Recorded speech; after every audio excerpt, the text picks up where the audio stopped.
We move on to the fight against illegal mining, and pressure is mounting on the government as the Ghana Coalition Against Galamsey is staging a campaign to entreat President John Mahama to uphold his promise to revoke LI 2462. Enacted in November 2022, LI 2462 permits mining activities within forest reserves, including areas with globally significant biodiversity. President John Mahama, during campaigns ahead of the 2024 elections, promised to revoke the law when he comes to power.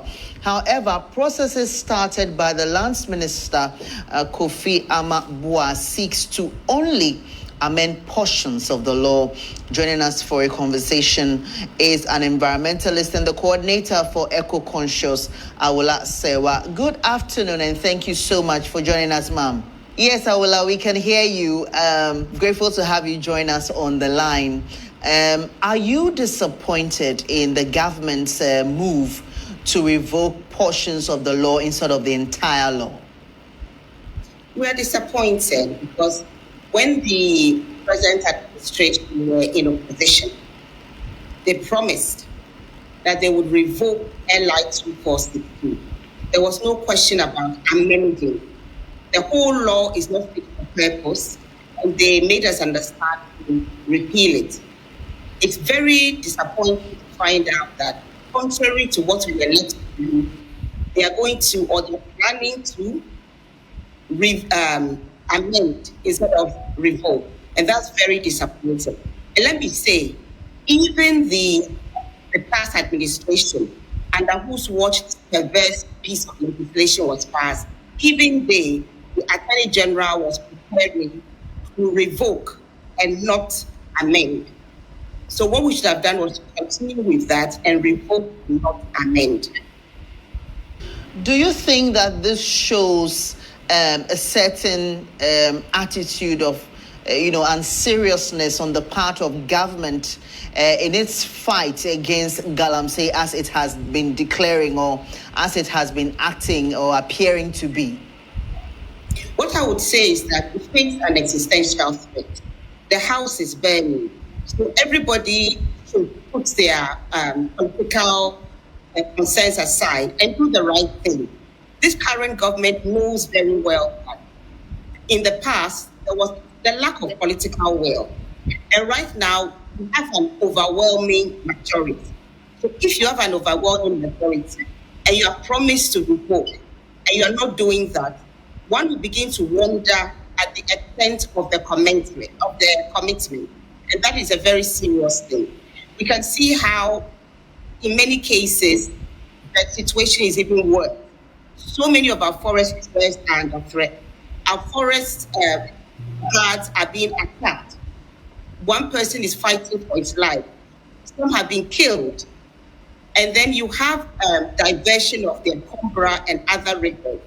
And then what are we doing about it? Even a simple law that all you have to do is to revoke. You promise to do so. When I come into power, if the past administration hasn't done it, I will do it. And then you are going back on your word. It doesn't sound good. So they're appealing to His Excellency the President. Repeal, revoke LI 2462, drop it. Drop it. It's not fit for purpose. The proper authority to protect our forest reserves is the Forestry Commission, not the EPA. Forestry Commission. So stick to your word, revoke LI 2462, and then declare a state of emergency. What is going on is comedies. Find out that the environmental terrorists are armed.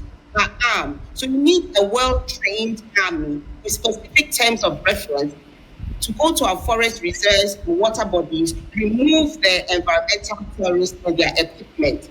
That is the only thing we can do at this present time.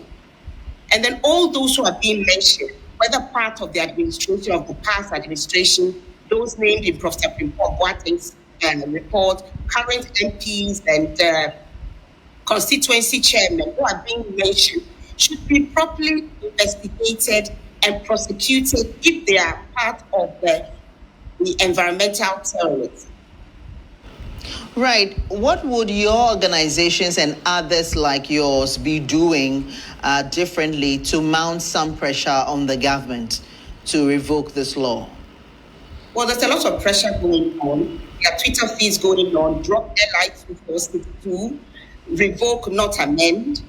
And there are lots of things going on. But I'm afraid come May Day, if the government is not listening, the government that told us that they were behind us, that they were coming to revoke LI 2462, then perhaps the population will need to show them the extent of their anger at being, in some sense, misled. Because we're told you were revoking, not amending. So we pray that this doesn't happen, that before the 21 days set for LI 242, the amendment to become law, we pray that before that day, the president sees the error of his words, withdraws it, and goes for a clear revocation, dropping the law. Even the opposition, under whose watch this perverse piece of legislation was passed, even they have seen the wisdom in revoking it. Right, Awula, thank you so much for your time. Awula Serwah is an environmentalist and coordinator of Eco Conscious. They're joining us on their stance of the amendment of the LI.